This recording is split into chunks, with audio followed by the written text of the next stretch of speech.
Ассалаумағалейкум, құрметті әріптестер және оқырмандар. Бүгін мінекей Бірлік деген ауылына келдік. Целиноград ауданы, Ақмола облысы.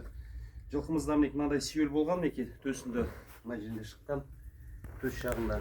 Соны бүкін кесіп, тамырын бүкін алып, тазалап жібердік. Қазір осы жерді 8 қылып тігеміз. Осы жерді бүкіл ішін тазалап, қанын тоқтатып, қазір хлоргексидинмен және повидон йодпен обработка істедік. Мінекей, Дәурен Байзевич, көрсетсеңіз. Міне осындай сүйел шықты ғой, мінекей.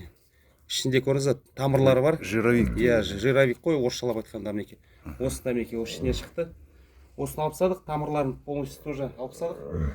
Енді барлық кеңестер берілді қожайындарға. Ең бастысы ем болсын, айғырымыз оңалып, жақса болсын. Енді сол енді биелерге сосын қайтадан шығарады, табынға биелерді сосын шығара берсін. Айғырдан шыға берсін. Сізбен болған Руслан Сабитұлы және Дәурен Байзетұлы, ветеринарлық клиника Ветқамқор, Астана қаласы, 90-24/1. Назарларыңызға рахмет. Сілтемеге кіріп, лайктарыңызды басып, комментарий жазып отырыңыздар. Мына жерде көрсетші бір.